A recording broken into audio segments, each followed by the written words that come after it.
இந்த படத்தில் வந்து ஒரு ஜென்ரல் ஆடியன்ஸாக பார்க்குறப்ப, முதல் தடவையா வந்து இந்த ஹிட் செஃப் யூனிவர்ஸ்குள்ள உள்ள வர்றப்ப சில கேள்விகள் மட்டும் இருந்தது. அது என்ன அப்படின்னு பார்த்தீங்கன்னா, too much of violence, violence, violence, violence அப்படிங்கிற மாதிரி இவ்வளோ வயலன்ஸ் வந்து இந்த படத்துக்கு தேவையா? அப்படிங்கிற ஒரு கேள்வி இருக்கு. பட் ஆனா கதை வந்து அத டிமாண்ட் பண்ணக்கூடிய பட்சத்தில் அத கையில எடுத்திருக்கேன் அப்படின்னு டைரக்டர் சொல்லியிருக்காரு.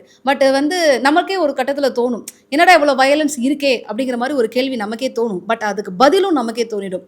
இவங்களெல்லாம் இப்படி தான் ட்ரீட் பண்ணணும். இவங்களுக்கெல்லாம் வந்து டிசர்வ்டான ஆட்கள் தான். இப்படி தான் தேவை அப்படிங்கிற மாதிரி நமக்கே அதுக்கான பதில வந்து குடுக்குறதுக்கு யோசிக்க சொல்லிடும் அப்படின்னு தான் சொல்லணும். ஸோ அப்பார்ட் ஃப்ரம் இந்த வயலன்ஸ தாண்டி ஒரு நல்ல இன்ட்ரஸ்டிங்கான ஒரு சூப்பரான கிரைம் த்ரில்லர் பார்த்த அனுபவம் வந்து பார்த்தீங்கன்னா, அந்த படம் பார்க்குறப்ப உங்களுக்கு கிடைக்கும். ஸோ இந்த ஹிட் 3 கேஸ பொறுத்தவரைக்கும் இட்ஸ் பியூர்லி ஃபார் இந்த மாரியான கிரைம் த்ரில்லர் சீரிஸ்ல வந்து பயங்கரமா இன்ட்ரெஸ்ட் இருக்கிறவங்க, இந்த மாரியான படங்களுக்கு ஆத்மார்த்தமா பழகி போனவங்களுக்கு வந்து பார்த்தீங்கன்னா, இது ஒரு மிகப்பெரிய ட்ரீட் அப்படிங்கிற மாதிரி இருக்கும்.